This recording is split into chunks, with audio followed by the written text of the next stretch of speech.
Hey everybody, welcome back to Therapist Theater. I'm your host, Josh Treese. I'm a practicing therapist in Music City, USA, and every week a guest therapist, counselor, or social worker joins me in the theater to talk about a movie that we've seen and what relationships or mental health issues it highlights. Thanks so much for downloading today's show. Make sure you subscribe so you don't miss any future episodes, and while you're doing that, you can help other people find it by giving the show a 5-star rating and writing a review for it in the podcast app. Oh yeah, and make sure you tell your friends. You can also stay connected with what's happening in the theater by following us on social media. Links to our accounts are in the show notes.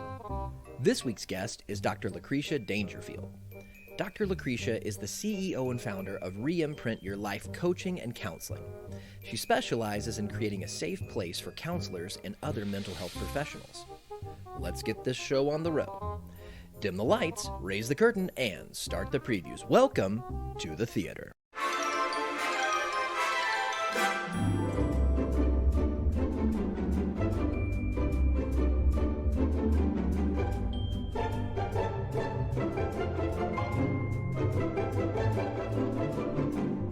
Lacrecia, welcome to the theater. I am so excited that you're here. Well, thank you for having me, and thank you for the invite. Oh man, I'm just so excited. Well, I like to start out every conversation with my guests by asking just a little bit about how they got to where they're at, and kind of starting with, recognizing that therapy is not something that everybody has a framework for in their world. So I'm kind of wondering, before you got involved in it as either a client or a student or a practitioner, what was your idea of what therapy or counseling was, and where did that idea come from? Well, for me, when it came to therapy, growing up, it wasn't something discussed in my household or in my family. If it was discussed, it was more so only crazy people go to therapy. Yeah. Or, if you have problems, you go to therapy. But it wasn't really talked about or introduced. And so for me, even coming into the field it was somewhat new, and not really knowing what I was getting myself into when I made that transition. But for me, being introduced to it, it probably would have had to have been hearing people talk, maybe from the school counselor standpoint. And when I was growing up in school, our school counselor did more vocational work, not the work of the mental health, or, you talking about your emotions or your feelings. It was, well, what are you going to do when you grow up? So that's probably when I heard the first word counselor.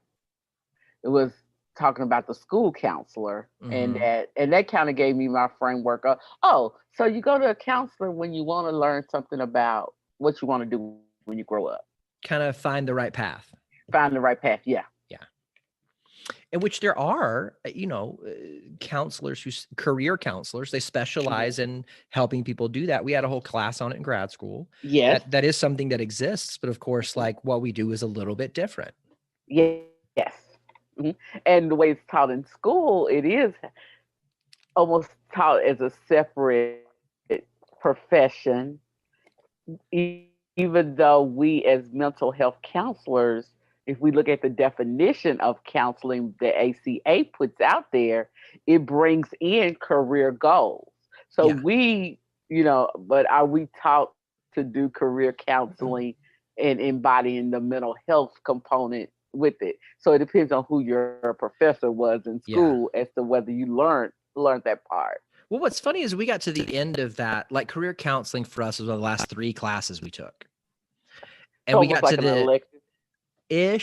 It was one of I don't know if it was an elective, but it was certainly one well, where it was part of the program because it's something that K-CREP requires. Like, I but mean, it's almost like a add-on. Because at that point we had been sprinting for like 2 years, and these last 3 were during the summer.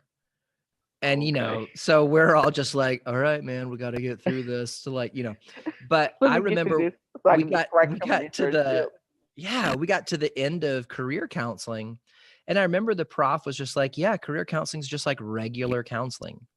You recognize a person's innate humanity. You're curious. You help them discover their inner resources. And I was like, why did we have a whole class on this then? And thinking about, and why do I have to learn those? Don't tell me it's the those same. modalities and those theories. Yeah, but the theories are different. And then I think probably the other funnier part is, even though it's just that one class, when you had to take the NCE, and most people walk out of the NCE saying more questions were about career counseling than I remembered about. Well, see, I'm an MFT, so I didn't have to take. Oh, you didn't have to take that. Yeah, I took our version. Yeah. Okay. Which I don't think there were any on there from career counseling. But see, but if you're LPC, right? Yeah. That's one of the things that people come out. They were like, "Oh, we took that one class," but on ours, a lot of the questions on it. On ours, there were modalities that we weren't taught. And if I wouldn't have gotten that giant green book to study, I wouldn't have known that. Okay, you wouldn't have known that. Yeah. Okay. Yeah. Okay. So we had our version of, that. So, so your first introduction to counseling was through a school counselor. Yes. So tell me, why therapy? Like, that's where you first encountered it, but why do you do what you do? Well, my journey into the profession is probably one of the what is funny. I think about it now, is because when I was in my undergrad program, I had to take that intro to psychology class. But I'll tell you, I hated that class. Really? And I just wanted to make a C to graduate. Okay. It's a hoop. You just got to get through the hoop and you're good. That's all. I was just like, let me get a C. I don't really care about the rest of it. Just let me get a C because I'm about to graduate and I just need to take this class. But if I think more about it, I was more into sociology, about the behaviors of people. I always wanted to know why people did the things that they did. But I never tied it to psychology. And so in undergrad, I was a business major. So I didn't understand why you had to take a psychology class. Marketing. To be in business. Yeah. Well, and it wasn't coming together then. It just seemed like it was just a barrier. Yeah. And so fast forward 10, 15 years later, I was working in the business arena and was going through that whole idea of, what is it that I'm really supposed to be doing when I grow up? And went back to one of the community colleges and took a class in psychology of adjustment. And the teacher asked, what is your 5-year plan? I created this 5-year plan based on business. We go to class and have to give the report. And the guy next to me says, I'm going to Tribeca and get my degree, my master's in counseling. And, for me, it was one of those God moments. It was like, no, that's what you're supposed to be doing. And I said, you thought that about yourself or about him? No, that's what I thought about myself. Something you just clicked. It clicked. It was just like, that's what you're supposed to be doing. And I remember leaving class, and the next day I called Tribeca, and I called the counseling department, and I asked the lady to answer the phone. I said, now, what do you have to do to get a master's in counseling? She told me what I had to do. I said, so I don't have to take any prerequisites? She's like, no, because this is a program that doesn't require you just have to have a bachelor's degree. You don't have to have a lot of psychology. I said, oh, okay. Yeah, I didn't have any of that either. Yeah. Yeah. And so I said, okay. I did what I needed to do, submitted my paperwork, took the test that I needed to take. And from there, I start working. I was working in the business arena, the things lined up, and I'm a person of faith, so Yeah. I knew that it was divinely orchestrated because in February of the year I was graduating from my master's program, they came in and told us that they were moving our whole department to Florida. Your business was doing The, this. the Yeah. business I was working for, they said, we're moving your department to Florida. I said, oh, okay. Hmm. I told my supervisor at that time, I said, I'm not moving to Florida. I said, because I'm graduating in May with my master's in counseling, and I was already going to make a career choice. I said, but I'll stay here as long as you need me to after I graduate to close everything out. So I worked for them up until January of the following year after graduating. And then, and later that year, I did my, this is before Trevecca offered a 60-hour program. It was a 48-hour program. So I had to take the additional 12 hours. Yeah. I did my 12 hours, did extra internship that I needed to do, and finished that. Got my first job in the field as an outpatient counselor, and have been doing different things Yeah. within the profession since then. Now, how long after you finished up your master's when did you do your PhD or your EDD? My EDD, I started. Let me see. I started my EDD 2011. Okay. Yeah. So I was, and that's another funny thing because I was not going to get a doctorate because I Mhm. had a couple classmates that as soon as they finished their masters, they were like, "Oh, we're going to get a doctorate." I was like, "No, that's not something I'm I going was to do." tired. I couldn't have just like, Yes, I was like, "Oh no, that's not something." And that was me. I'm not doing that.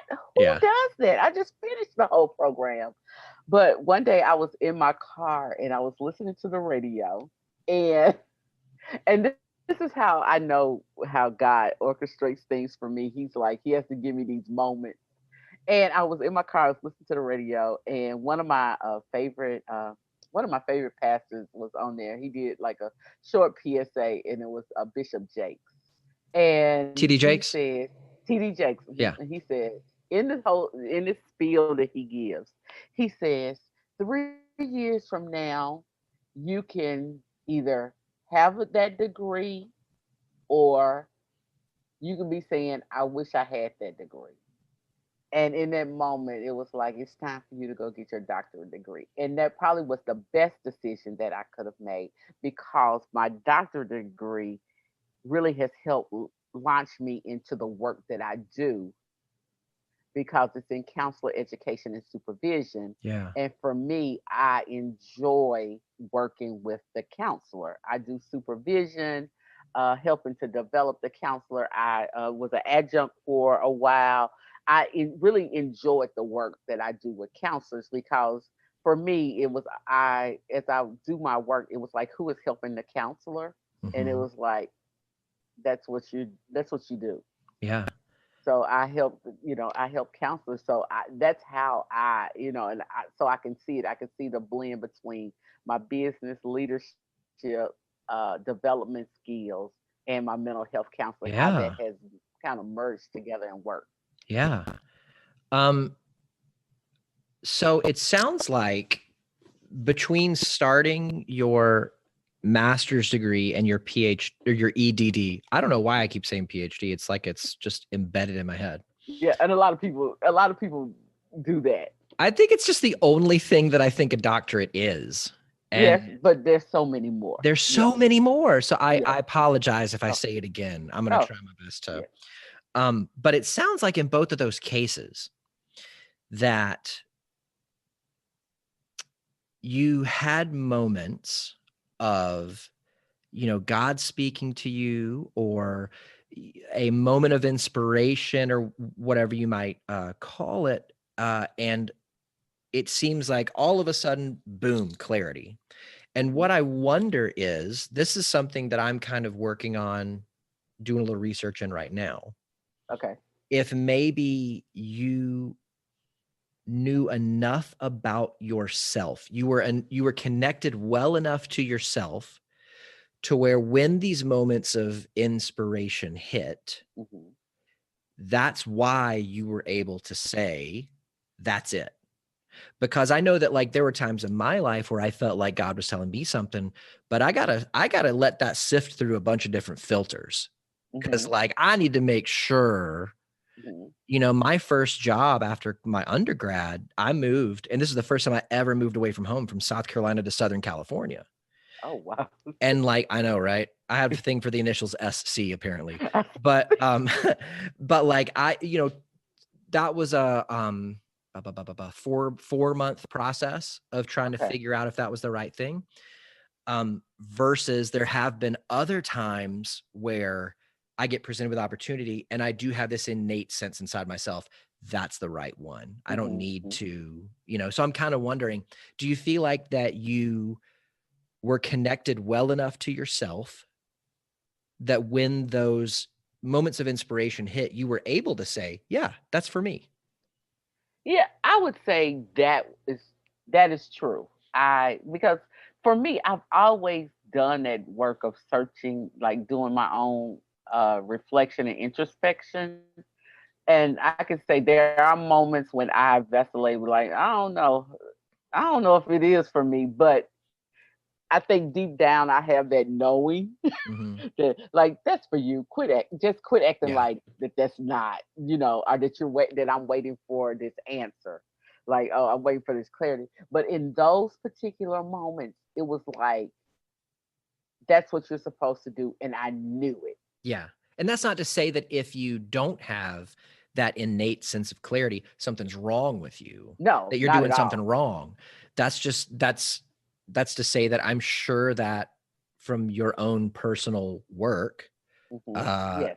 that vastly sped up that process. Yes, that helped me make the decision Yeah. quicker than, like, because I still have moments now where I'll be like, you know how you get that like nudge, or that, Mhm. or you keep going around this same situation more Yep. than once, and it's like that's the path I should be taking now.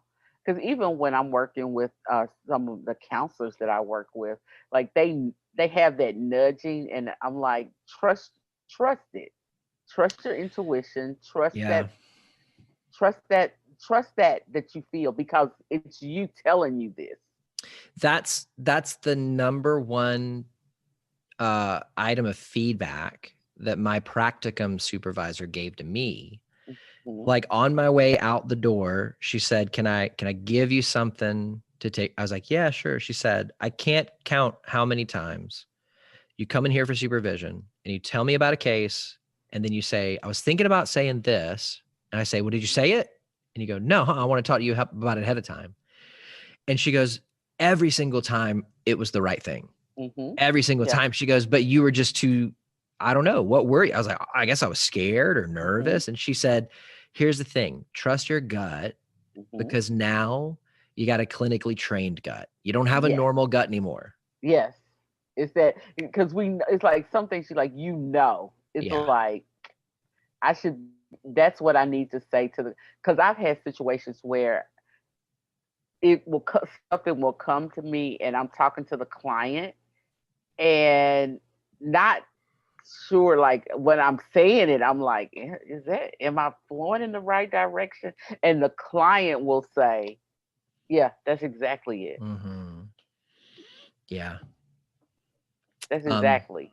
so I think that, you know, that self-knowledge, that active connection to your intrapersonal self, Hmm. that's where that comes in so much, you know, that's where it comes in handy, Yes. is when you get presented with opportunities, and not even like it's got to be a giant career opportunity, but just Oh. something that's maybe a relational opportunity, Hmm. or you know, whatever. When you have healthy intimacy with yourself, it allows you to kind of know, is this for me? Is this not for me? Yes. You know. Well, let's talk about a movie. Okay. What movie did you bring for us to talk about today? Fences. Fences. Yes. 2016, Denzel. Yes. Viola. Yes. Those two are like two of my favorite people, like actor and actress. And I was going to say, like, I was a little surprised because I would say both of those people, first off, both have won Oscars. Yes. But both of those people are usually the person in the movie. In the movie. So to have them both be in the movie, it rare, I would say. What is it about this? I'm afraid to ask. What is it about this movie that made you want to talk about it? Well, the first time I saw the movie, and I don't know if this happens to you, and it probably happens to a lot of us, especially those of us that are in the therapy arena. When you're watching a movie, you start your counselor hat kind of goes on, comes out, and you're thinking about like, if this, like for me, it was like if they came into counseling, how would we work through work through what's going on? And so, oh my gosh, if Troy came into counseling, holy cow. Because one, would you get to talk? Yeah, I said, okay, so I said to you before we started recording, at like an hour in, I was thinking to myself, I wonder if somebody's counted how many words Denzel says in this movie, because he almost never stops talking in the movie. No.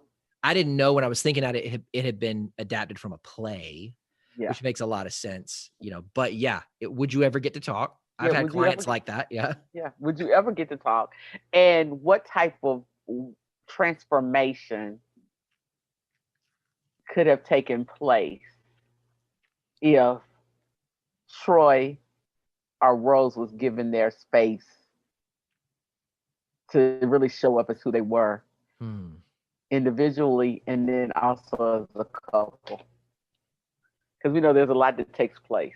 Yeah. Do you think that, I mean, we might be jumping ahead, I don't know. Do you think that Troy didn't have the space to be his true self?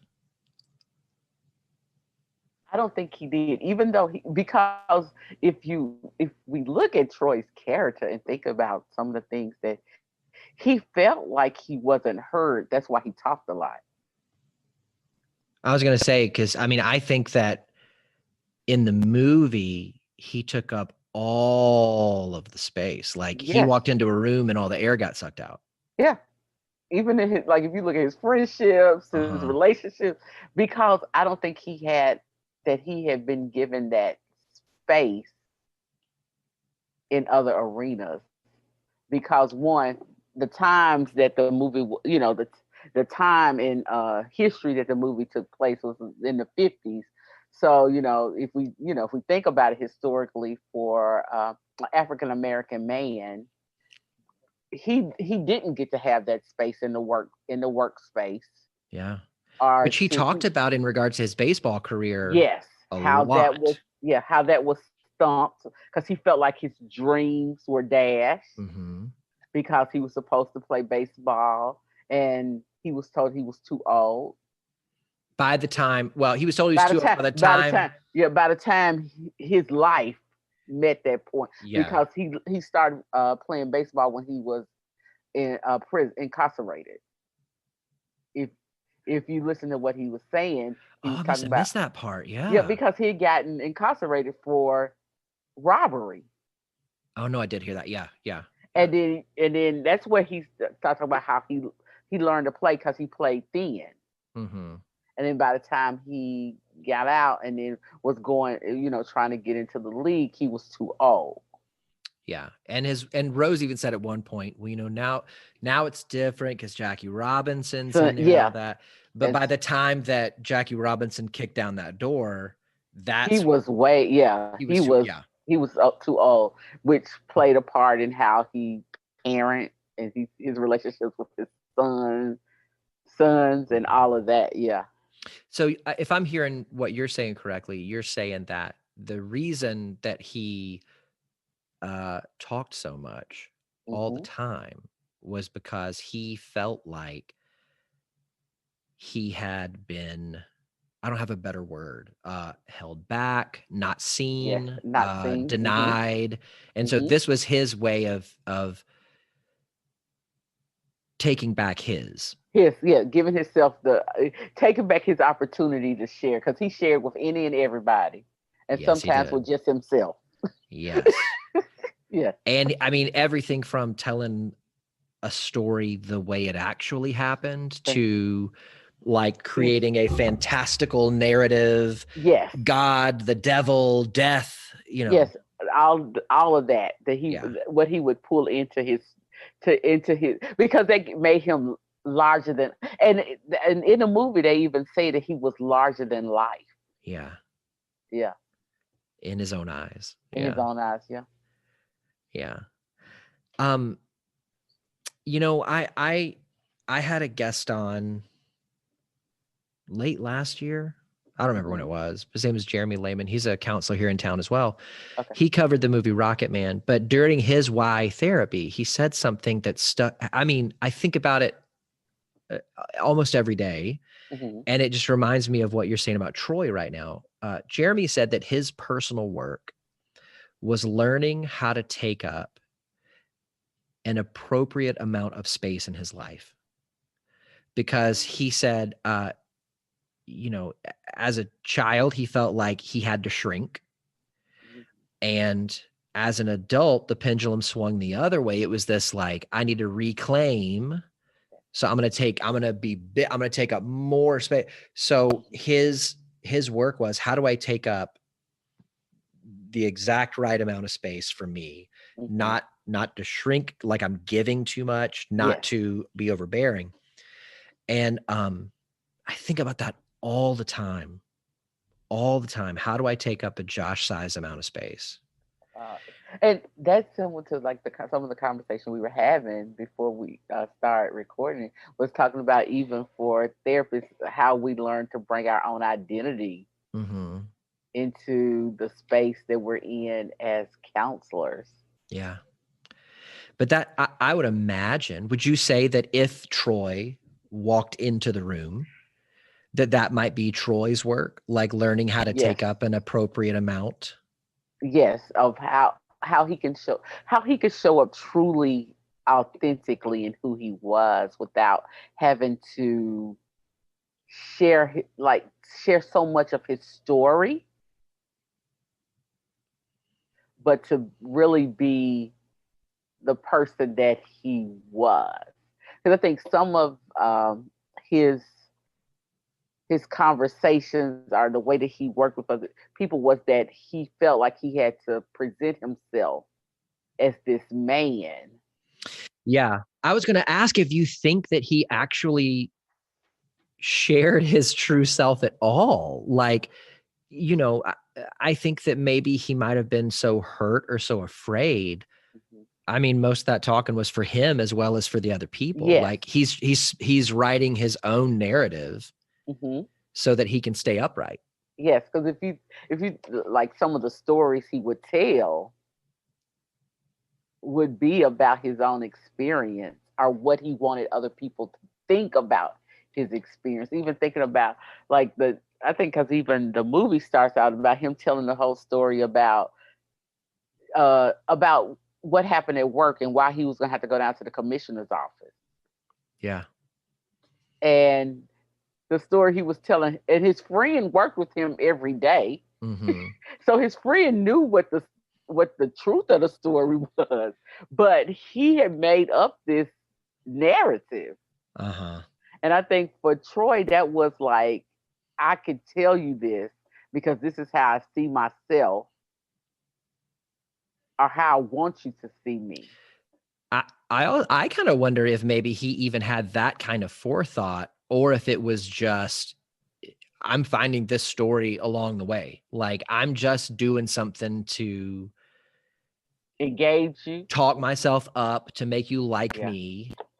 But you know, it's not like he sat at a desk in his house in the middle of the night writing, you know, okay, so Oh then I did no. this and then I did Oh that and no. then yeah. It was more like as it came. Like, oh yeah, this is Mm-hmm. because even when he tells the story in the movie about his relationship with his father and how his father, and he never tells what happens. He tells the story about how things happened to get him to get into the fight with his father. But he says when he woke up, he knew he could almost like he couldn't go back home. And from that day forward, he doesn't like he didn't know if his dad was dead, if his dad was dead or alive. Yeah, I think his oldest son says to him right after that, like, I didn't know that you left home at 14. Yeah. That's really young to be on your own. To be on your own. So Yeah. so we see that story of survival Mm-hmm. and how that played a part in his whole narrative and framework. Yeah, I mean, Troy strikes me as the kind of guy that is like a by any means necessary guy. Like, I'm gonna survive. Yeah, because he had to. Right. It doesn't matter how I'm gonna survive, but I'll find a way, but I'm gonna survive. Yeah. And if we think about those times in history, for a lot of men of color, it was about survival for themselves, but then also for their families. Yeah. Yeah. That's where I was trying to place it during the movie, but his oldest son, what was his name? Lions. Yeah. He was in The Hate U Give. He was the dad from that movie. Yes. Mm-hmm. Which, oh my gosh, that's another movie that like, ugh. Yes, he played the dad. Yes. So Troy is married to Rose. Troy's Denzel. Rose is Viola. We find out a little later in the movie, I think been married for 18 years or been together for 18 years. I don't know if they've been married that whole time. He has a son from a previous relationship, Lyons. I believe the next son, Corey, is his and Rose's. Yes. Okay. Yes. The way it plays out, yes. Yes. I almost feel like I'm getting a little bottlenecked because there's so much stuff. Let me hand off to you. So Troy is just, I mean, rich with, there's so much stuff. What else about him, about the movie, about like what else sticks out to you? Even what really the other piece that sticks out to me is Rose's character. Is that like her strength, the way she showed up as a wife, a mother, and we know it seems to be that she was a housewife because it never talks about her going out to work, but how she would make the home what it was, and then still how she interacted with Troy, because she had a way of keeping him grounded. Yeah. And the way she did it, and she would use some humor, but she would say things that would make him think. She'd reel him back in sometimes. Even when he's talking to his friends, or if he was talking to the kid, his son, that she would be like, nah, it's almost like, nah, that's not right. Gonna do this, I think in that first, like, there's so many scenes in the movie that were these long takes. And the opening scene, it was like Troy and Bono, Bono. Yeah. They were on the back of the truck. Yes. Like coming through, getting garbage. And it was this long scene of them doing that and then transitioning into being off and walking back to his backyard to talk. And that's when he tells the story about death. And he even in that conversation talks about, I think it was a story of how he met her. And she corrects him in that, like, that's not true. That's not what you said. Yeah. Yeah. It was about her being like something about marriage. Uh-huh. And Oh, she said something about if you're not serious about marrying me, get out the way. for So that somebody who is yeah. for somebody who is. Yeah. Yes. Yeah.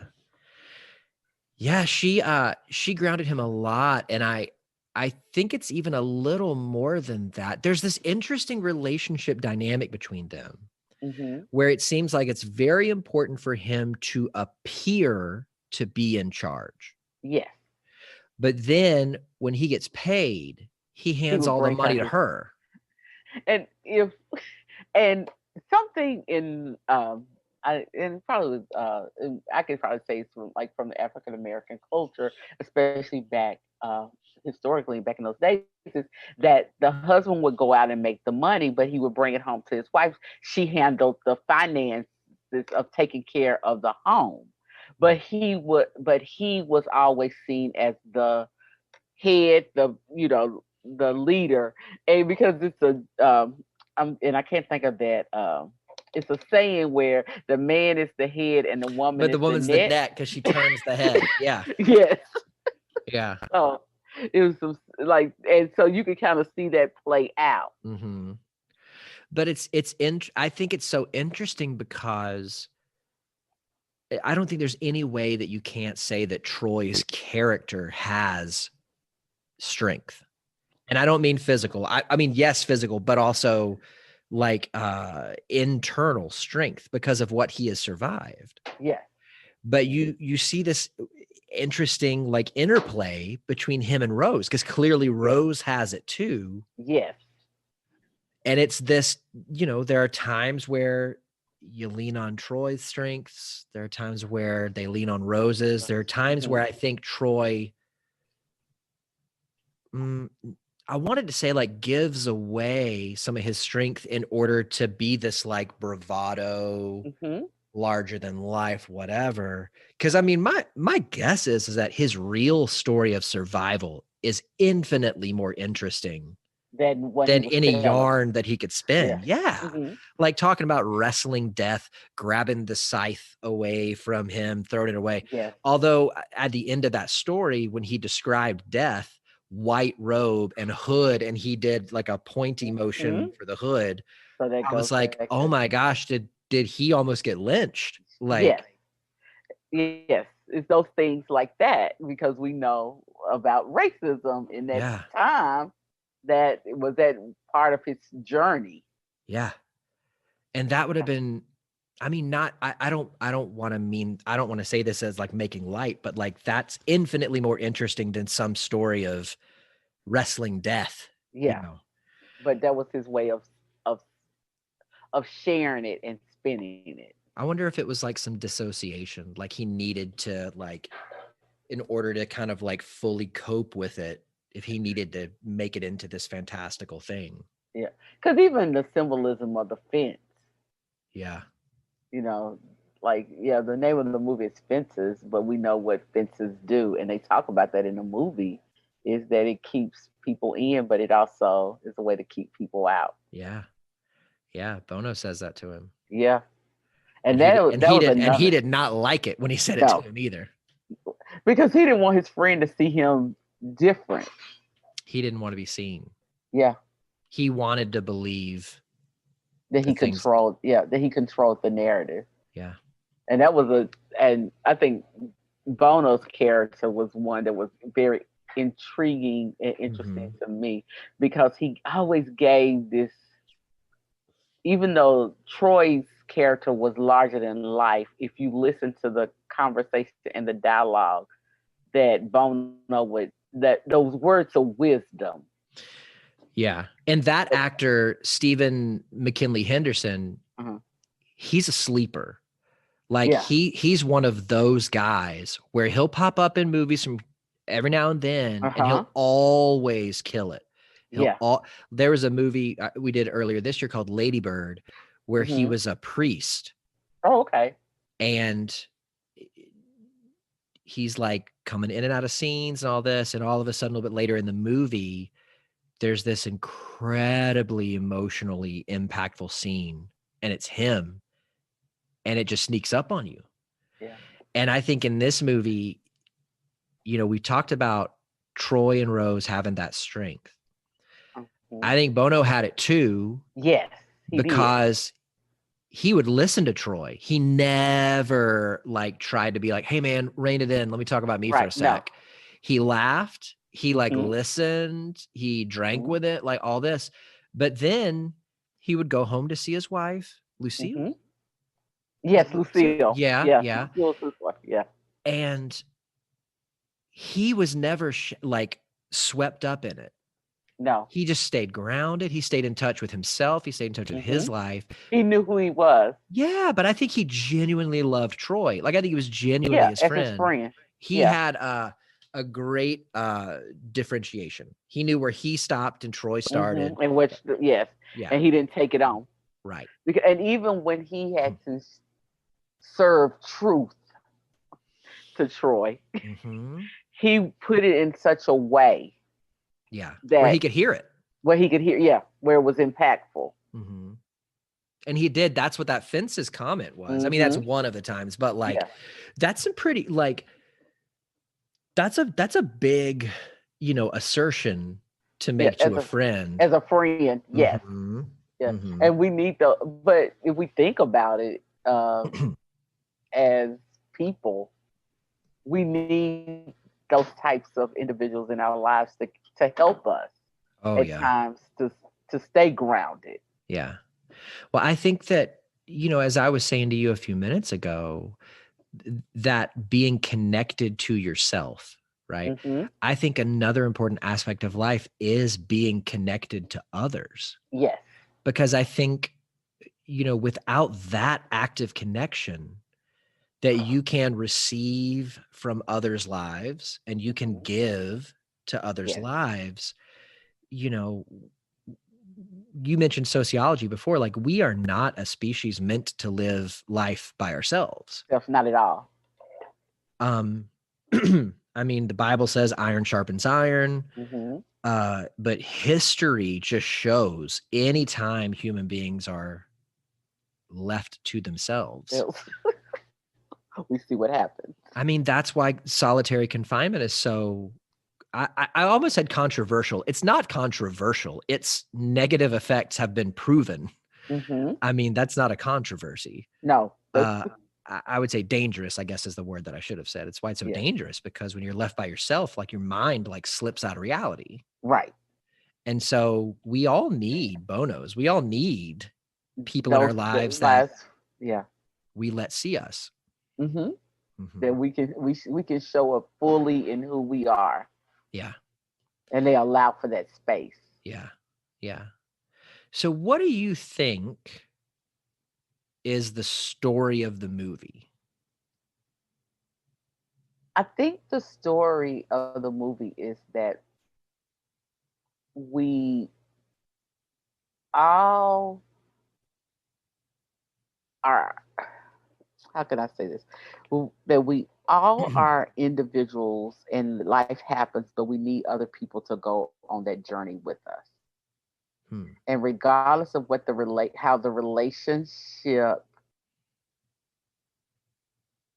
turns out, we're all going to come together at the end because we're experiencing the same, in a way I want to say triumph, but it's probably the same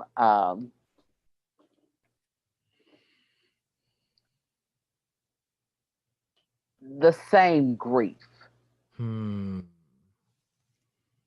But we are able to see the light at the end of it. Yeah. Because even, from the beginning, it starts with a space of darkness when, you just hear the voices of Troy talking. And then it comes but at the end, they come together around the loss of Troy. Literally around the thing that it would seem he loved the most. He had a leather baseball hanging from a tree that he would take, batting practice on or whatnot. And they were all gathered around that. Yes. And then And then the way that the writer interwove the story that his brother Gabe would share, what he because what we would probably say Gabe probably was diagnosed with schizophrenia. I kind of wondered autism. Yeah, well, back then it probably was seen as schizophrenia, right? Because that would be before they, before the research and everything around being on the spectrum. But for him, he would tell the story about Saint Peter and seeing Troy's name written in the book. And then at the end, when they were around the baseball, he blew the horn and the light and like the sky lit up, and it was almost like because he would always talk about Saint Peter opening the gate, and he said and Gabe would talk about I would blow my horn so that Saint Peter could open the gate, and it was like when he blew it, the sky opened up, and it was like some reconciliation is that we didn't know where Troy was going, but Gabe knew, and it was some truth to it. Yeah, he carried around with him for the whole movie a trumpet. Yeah, and he brought the family out into the backyard, saying it's time, it's time, it's time. Yeah. And he went to blow the trumpet, and no sound really came out. Right. Which I mean, I played trumpet in high school marching band. Like he was just blowing through it. He wasn't vibrating his lips. Yeah.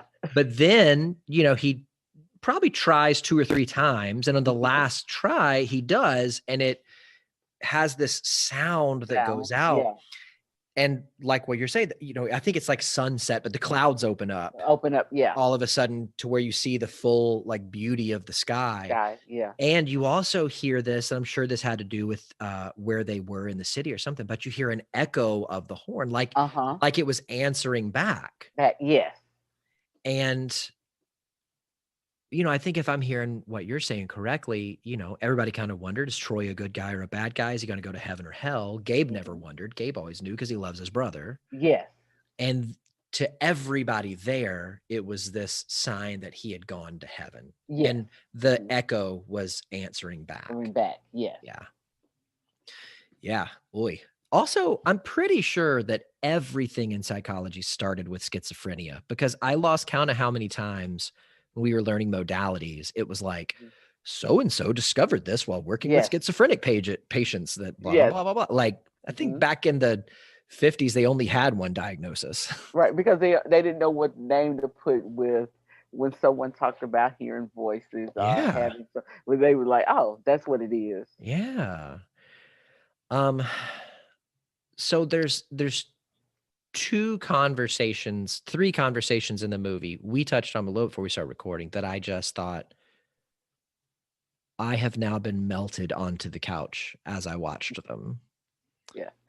And the first being a conversation between Troy and Rose, which I think I to say like this movie was 70 or 80% boring and then, 20% melt your face off. I think the reason why I was saying that was because Troy talked so much in the movie, it becomes kind of like rhythmic, and it like all of the words blend together. And every now and then when the other characters got a chance to speak, that's when, you'd kind of like snap out of a trance a little bit and like kind of like hone back in. And so to me, this was this moment where not only did another character get to speak, I think this is the conversation that Viola got her Oscar for. Because if his character is trying to overfunction or compensate for feeling like his space, his life was taken from him by becoming, a tall tale. Yeah. This is the moment where Rose's foot comes down. Yes. And says, now I will take my space back. And it stems from, and this felt like it came out of nowhere to me, but maybe it didn't. Like, Bono confronts him at some point about he had been sleeping with another woman. Mm-hmm. Yeah. And I can't remember if it was in that conversation where he first said, and she's pregnant. But it happened. I mean, like, the other woman is pregnant. Yeah. Because, no, I think at first when Bono kept telling me he was hanging around at Taylor's a little bit too much, and he was doing too much smiling and laughing. Yeah, okay. Yeah. So he's telling him, you got to tell Rose. Yeah. And he didn't want to tell Rose. I mean, duh. Like, I get it. Yeah, like, yeah. I get it. You just don't run and share that information with your wife. And and that's one of those things where we say about clients all the time, like, everybody makes sense in the context of their story. Like, their choices make sense. So it's not like their choices are healthy or good or wise. Yeah. But if you know somebody's story, you can understand. Yes. And I understand. Like, Rose was Troy's anchor. It was his stability. It was not it, she. Yeah. She was the normalcy that he had always wanted. And so if I tell her this, it's going to rock that. Yeah, I'm done. And he tells her, and she is in shock. Makes perfect sense. Yeah. And then I think I was shocked because he immediately goes on the defensive. Like, in true Troy fashion, though. Yeah, I mean, like, what did he? I kind of wonder, like, what did you expect was going to happen? Right. Like, but that was in true Troy fashion. Yeah. Did you think you were just going to tell her and she was just going to accept it and be like, yeah, okay, yeah. What do you want to do? I mean, like, what, where do we go from here? And I think that, something he says in that conversation and I'm a child of divorce. Like, my parents got divorced. My dad left. Okay. And so I think that this kind of thing, I'm always a little, I don't want to say I'm sensitive to it, like it's a raw spot in me and it's going to affect me, but like, I've lived it. I've been there. Okay. Not from the husband role, but from the kid role. And when he says, the reason why he was stepping out was because he could be somebody that he didn't get to be. I can laugh. I don't have to worry about paying the bills and keeping the lights on. My heart was just breaking. Yeah. For Rose. Just thinking, what do you think life is? That's part of it. Because if you think about it, a lot of times that's what Troy talked about was the reason why he worked, was to be able to bring money home to take care of the house. Because money was always a conversation piece. Yeah. He had a lot of pride in his house. He talked a lot about his house. Yes. This is he talked about it in good ways and bad ways. He talked to people about it as something that they could aspire to, and he talked to people about it as something he would hold over them. Yes. And but then he also had guilt around how he got the house. Wait, I don't remember that part. He got the house because he signed to take care of Gabe. And if it wasn't for Gabe, yes, he would not have had a house. Right. I kind of want that's another reason why, like, anytime Gabe was on screen, I was a little bit afraid. I think I missed that part. And I always thought Troy seems not to be the kind of person who would be very caring for a brother, yes, like Gabe. Yeah. But he was. Was he? Somewhat. Yeah. I think it was a family affair. I mean, like, I think he certainly, like, kind of kept it together for Gabe, but I think, like, Rose cared for him, like Corey cared for, like, everybody cared. Yeah. Wow. Okay. So, like, Rose, one of the things that Troy was saying to her was like, I gave up on this, I gave up on that, and this allows me to, and she says something like, well, you're going to keep seeing her. Yeah. And like, I've had clients before that were carrying on affairs. And one of my rules is, listen, if we're going to do therapy, you got to stop seeing the other person, because if you're in front of me saying that I want to keep my marriage, yeah, I want to stay in this relationship, you can't be still in the relationship with the other person. Yeah. Yeah. You got to put all your chips into one pile. Mm-hmm. So are you going to keep seeing her? And I'm like, Troy, there's only one right answer here. Come on, buddy. Come on. And he says, yeah, I'm going to keep seeing her. Yeah, I don't want to give up that part of myself. Right. I don't want to give up laughing. Yeah. And having fun. Which, by the way, Rose was not like a stick in the mud lady. No. She was incredible. She was funny. She smiled. She laughed. She had a good time. Like, right. Which that's something that so my main work is with people with sex addictions. Okay. And that's something that I will say all the time is, like, affairs, if a client's addicted to pornography, it's never because of this, like, they're not satisfied with the spouse or they don't love the spouse. It's never like the spouse has fallen short. It's something inside. Mm-hmm. Yeah. Okay. And it's a block that's keeping them from engaging in healthy intimacy to get all of their needs met from their relationship. Mm-hmm. So they're telling themselves, oh, I don't have this, I don't have that, I need to go out there and get it. And get this, yeah. When it's just a matter of, like, well, yeah, you don't have it because addiction's an intimacy disorder. That means that you can't form and maintain healthy emotional bonds. Right. Okay. Yeah. So instead of getting it all from one relationship, you're getting 10% from all these different, these other spaces. Yeah.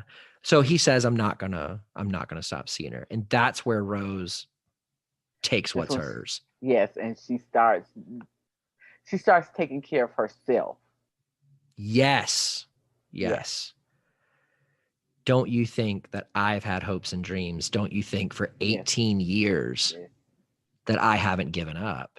Right. And so that's when she starts doing the things that brought her, it looked like brought her some peace, going to church, being social in the neighborhood. Because like, even in the one scene where he's like, where you going? She she never told him. She said, I'll be back. Mm-hmm. Mm-hmm. And kept walking down the street. Yeah. And she says something about, I did all of that stuff. That stuff is what allowed me to look at you with the hope that you would be a good husband. Yeah. And there's so many things in that conversation that both of those characters say that my heart, like, still hurts after hearing.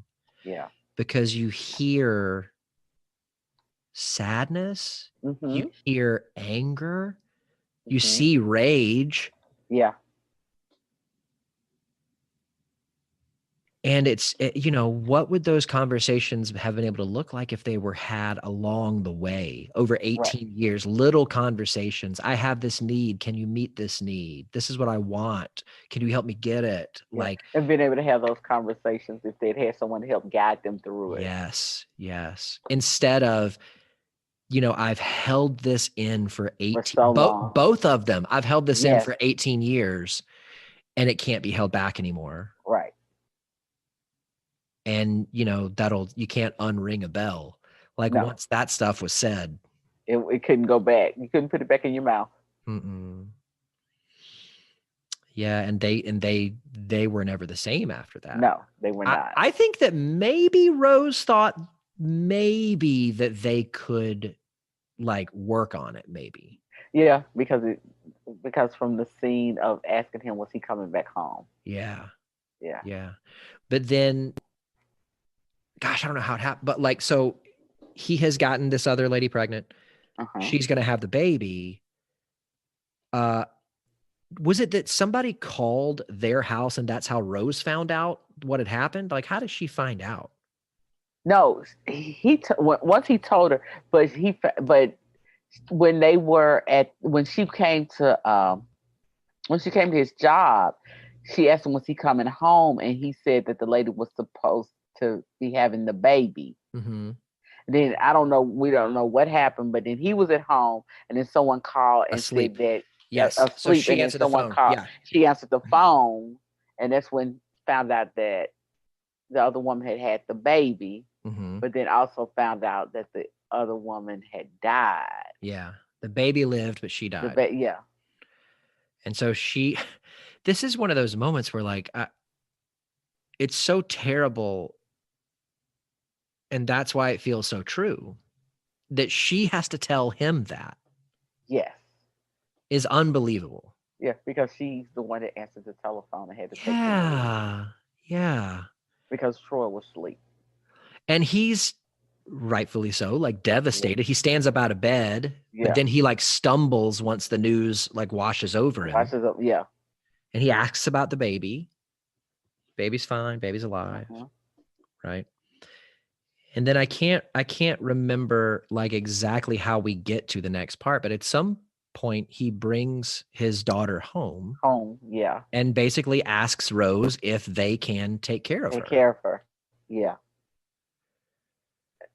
And that's when Rose takes on the child, but decides that he wasn't gonna have a wife. Incredible line. Oh my gosh, incredible. Where she takes the baby from him and says something along the lines of like, this child's gonna have a mother, but you don't have a wife. You don't have a wife. Yeah. Yeah.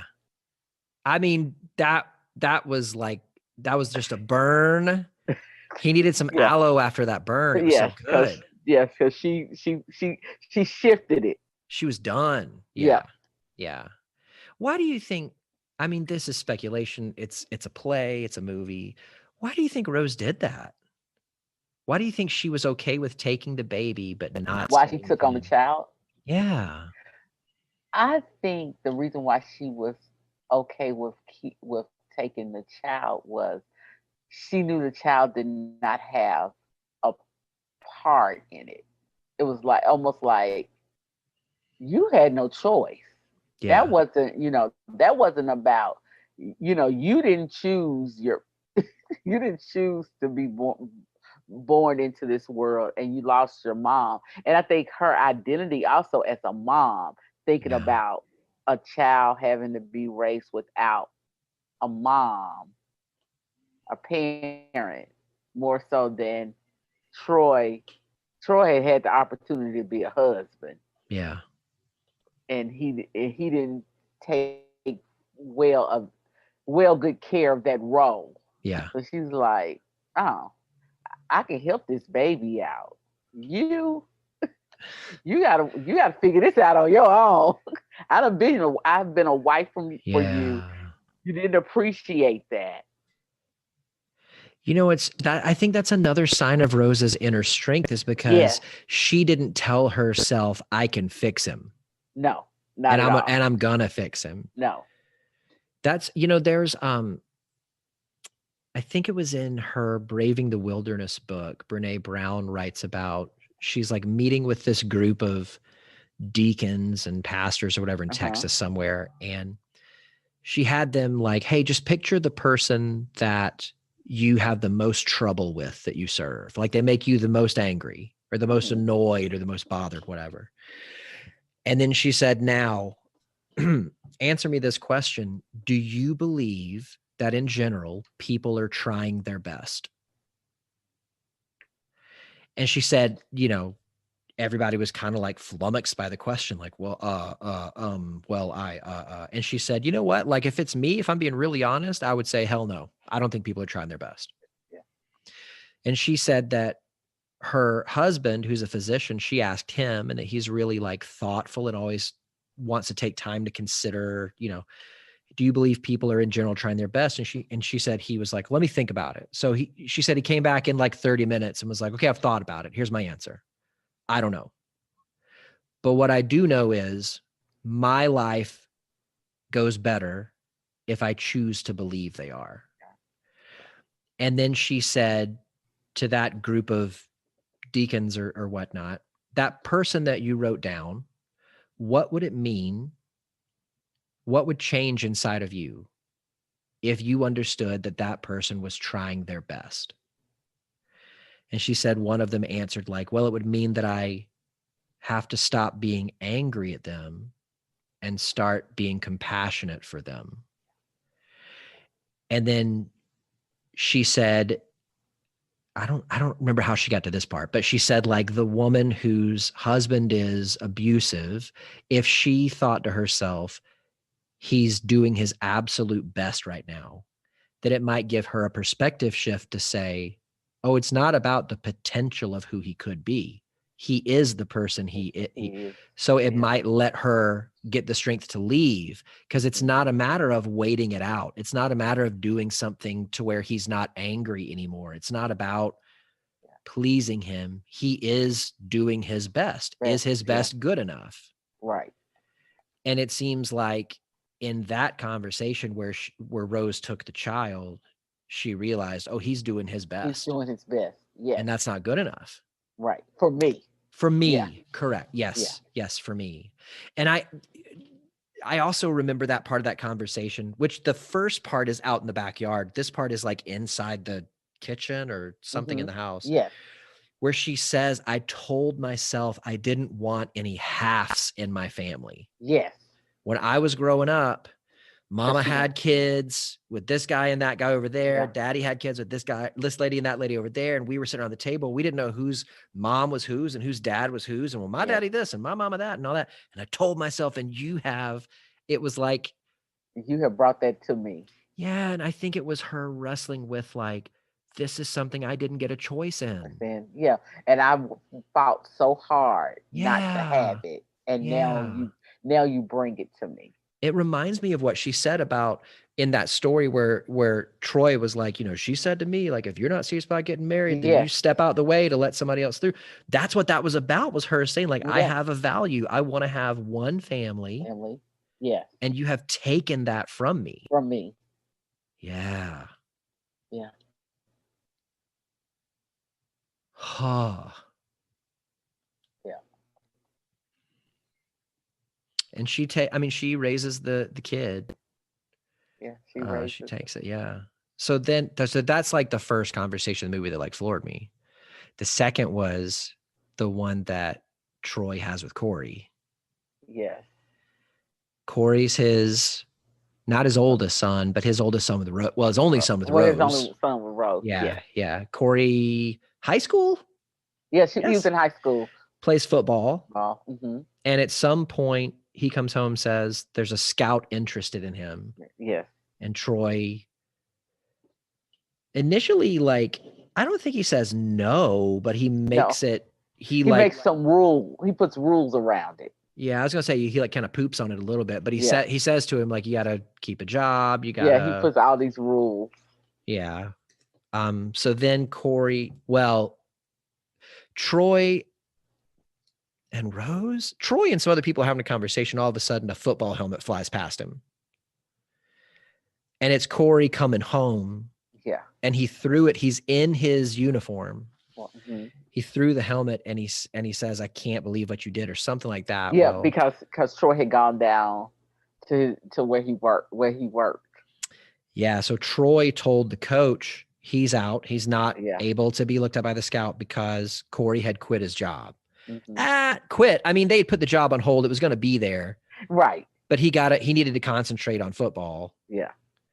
And Troy's interpretation was that he quit the job, even though Corey kept saying that the gentleman was going to keep his job for him. That he had worked it out. Which I got to say, as a former high school aged boy, you don't know if you would have gone through all of that. Communication was not my strong point. Right. He thought about it, what he needed to do. Yeah. Like in my undergrad, I was politely asked to leave the school because I was on academic probation for one too many semesters.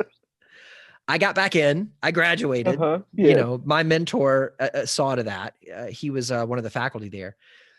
But one of the reasons why that happened was I had this class in which I had this final project that was due. And it was one of like 4 or whatever, but I had more assignments than time. Okay. And I looked at the syllabus and my grades and I thought, well, if I got to give something up to do something else, I'll give up. I won't do this, right?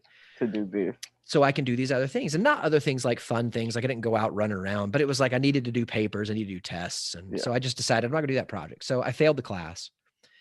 And the professor Mr. Cliff Bedell, he asked me to come see him after class.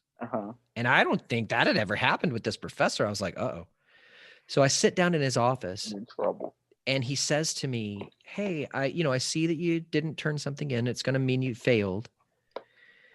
And then he says, I was just wondering if there's anything I could have done to help you. Okay. And I remember feeling like the biggest dummy, not because of my grade, but because I didn't go talk to him and tell him, because he said, why didn't you turn it in? And I said, well, I had these other things that I needed to do. And I just thought and he said, if you'd have come to me, I'd have let you turn it in late with no penalty. Yeah. And I just thought, oh my gosh. So Corey in the movie, like, he talked to everybody. To go talk to, Yeah, he did the right thing. And yet Troy didn't talk to him. Before he made the decision. Troy got what he thought was the whole story, made a decision, and honestly, changed the course of Corey's life. Yeah, and dashed his son's dream. Yes. So, which made it seem like almost, if you think about it, like, because I didn't, you will not. Yes, which Corey accuses him of. Yeah. And Corey even says at some point, like, his grades are great because you cannot get scouted unless you have grades that are at a certain level. So it's not even like he was a bad student and football was his only way out. He had put all his ducks in a row. Yeah. Yeah. Which, as a person who, as I mentioned earlier, loves to follow the rules because they help me feel safe, Corey followed all the rules. He did everything right. He did. And then it gets taken from him. Yeah. Which seems like now that I'm even saying it, seems like a theme in the movie. Rose had something taken from her. Troy had something taken from him. Corey has something taken from him. We find out later that Hayes has something, or Lyons has something taken from him. Yeah. Bono made it out okay. Yep. Yeah. So Corey confronts him, which I left this part out. In Troy and Rose's conversation, when Rose steps back up to him, he grabs her arm and is getting physical with her. Corey runs out the house. Yeah. And like shoulder tackles him and says, you get off of her. Yes. And he is all of a sudden transported into this different mode of, all right, like he had used an analogy with him earlier about like stepping up to the plate, baseball player. You're stepping up with a full count. In other words, like you got one shot. If you're going to take this shot, you better not miss. Right. And Yeah. Which is a very like The Wire thing. If you're going to step to the king, you best not miss. But he's having this conversation with Corey where Corey basically says, you've ruined my life. You've taken everything from me. You've never given me anything. And he's like, I gave you those feet, those bones, like you're here because of me. Yes. And that's not what he's talking about. He's talking about fatherhood. Yeah, that you couldn't give me that. But Troy's idea is like a literal, I provided for you. For you, yeah. Which honestly, hey, understanding somebody's story, that's probably Troy's idea of what a father is, and it's probably the type of father that he didn't have. Right, and that's a lot of times that's what has been taught and handed down. Yeah. So Troy probably thought, oh, I'm doing right by my son. Because I provided. Yes. But and I'm giving him consequences because that's so that he can be this person. But if you think about it, is like, you can you can provide for me, but if you don't give me the emotional support, that quality, I'm still missing. Yeah. Yeah. And that's another thing that you find in parenthood are in like relationships that people, they want what you can give them, but they also want those intangible things like support, quality time, validation. All of that is as important as closeness, giving intimacy. me money. Yeah, belonging, even along with money. All of those other things that can come along with it. Let me ask you this. I just thought about this. 2 or 3 times in the movie, people ask Troy for money.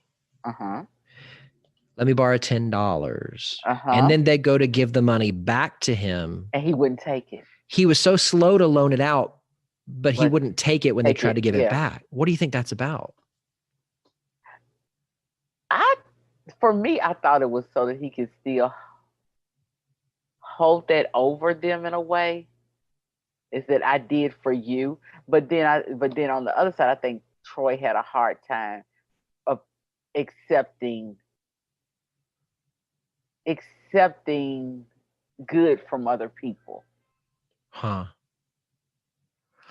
I kind of wonder if it was like, now you're tied to me. Now we have a bond. And if you give me that money back, our bond's over. That could have been his way of thinking. Yeah. Because, I mean, he made a big deal when his oldest son brought him back the money. You only come around when it's my payday, and all of that. Let me borrow $10. Like, I'll give it back to you. And then when he came to give it back, he's like, "Go put it in the bank." And then next time you want to borrow money, go get that money. Yeah. Yeah. And then at some point later on, somebody was trying to give him the money back double, and he wouldn't take it. Yeah. I think it was still his son. Maybe that was because he had not taken it back. So he was like, all right, well, here, take double. Yeah. Yeah. So like, he basically kicks Corey out of the house. Yeah. Like, Corey's going to leave, and he says, when I get back, I'll pack my stuff up. And he says, you won't have to, because it'll be out on the street. Yeah.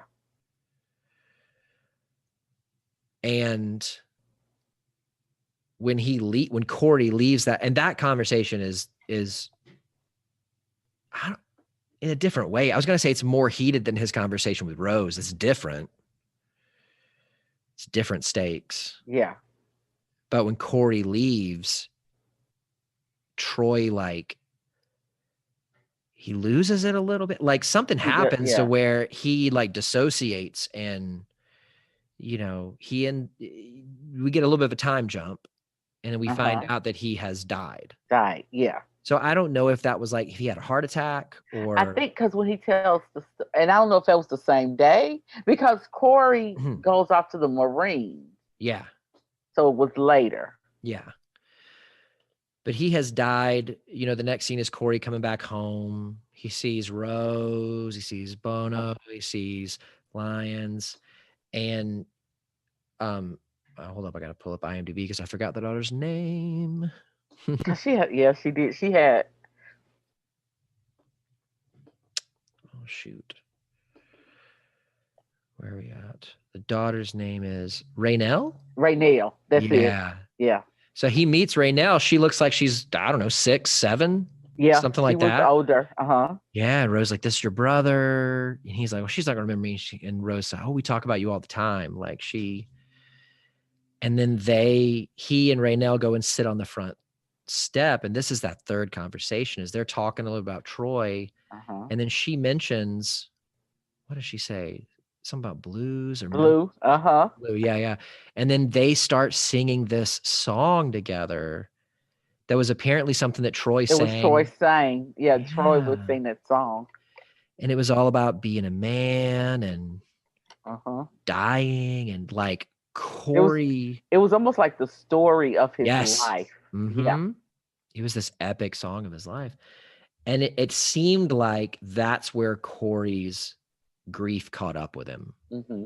Yeah. He realized, no matter what went on between me and my dad, I'm not going to have a chance to make it right.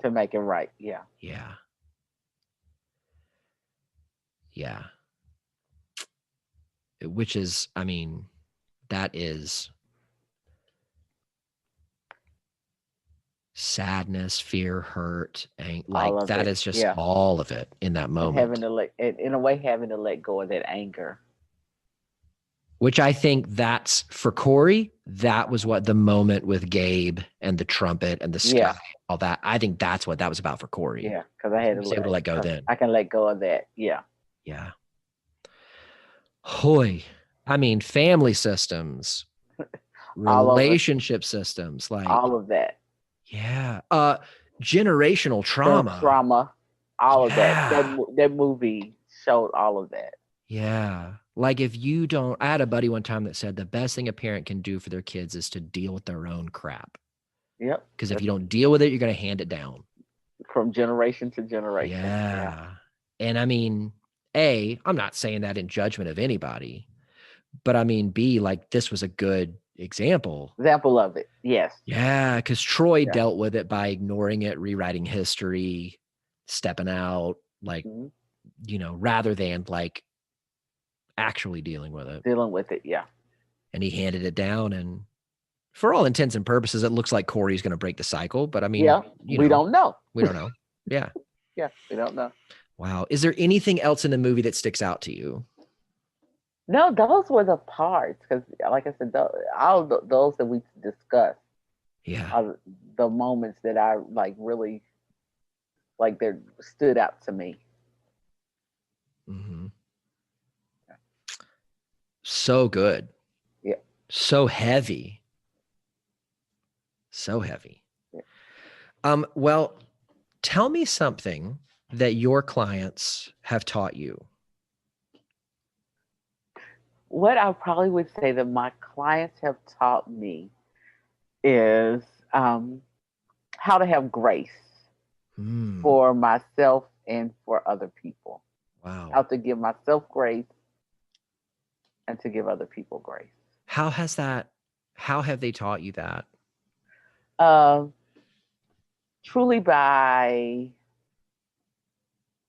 being willing to accept a person for who they are and allowing them to show up authentically. Mm-hmm. That's beautiful. It's really, really, really tough to do this job and not just be inspired. Yeah, it is. By the people that sit across from you. Yeah. Yeah. Just to get to witness them face their most difficult things. And survive or like stand up in it. Yeah. Yes. Yeah. That's why I love asking that question because like, you know, this isn't a one-way street. There's so many times I tell myself I can't do something and then I have a client, I get to watch them do it and I'm just like, wow. And then you're like, I have to do it. Now I got no excuse. Yep. I have to do it. Yeah. Tell me something that you do to take care of yourself. For me, self-care is I take a 15-minute nap. Oh, yeah.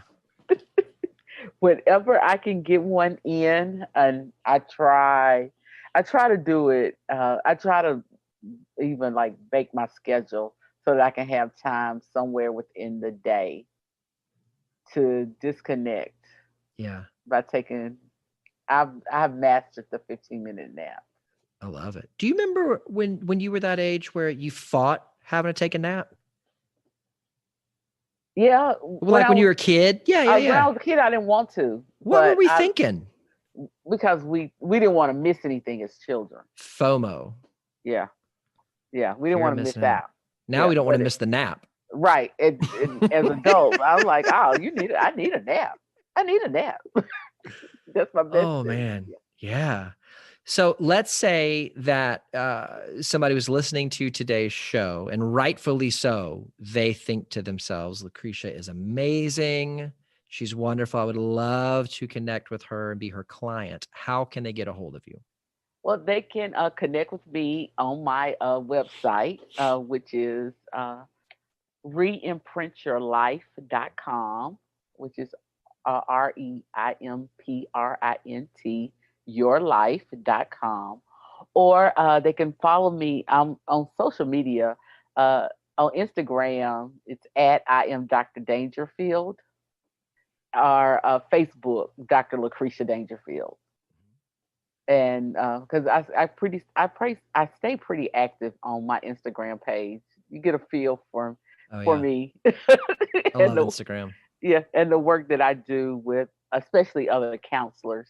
Because that's the work that, that's work is dear to my heart, is helping counselors to create and lead their best life. Yeah. So not just like create and lead their best practice. No, life. Yeah. Because if you create your best life, you can create your best practice. Well, I mean, that's worth the price of this show right here. It's just to hear that. Yeah, you can. Wow. That's something that I wish that they would have honed in a little more in grad school on. Oh, yeah. Yes. they taught us how to be good clinicians. Yeah. But not good practice owners, and not how to take what we had learned and implement it into our own work. Mm-hmm. Yeah. Wow. Well, gosh, Dr. Dangerfield, thank you so much for coming on today. It has just been such an absolute pleasure to talk with you. It's been great talking to you. I'm just so excited to meet you, and I'm so glad I had a chance to.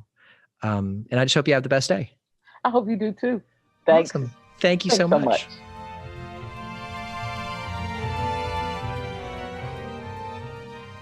Thanks so much for joining me this week in the theater. I'll make sure I save a seat for you and a friend next week. Let's raise the lights, lower the curtain, and say that for this week, the theater is closed.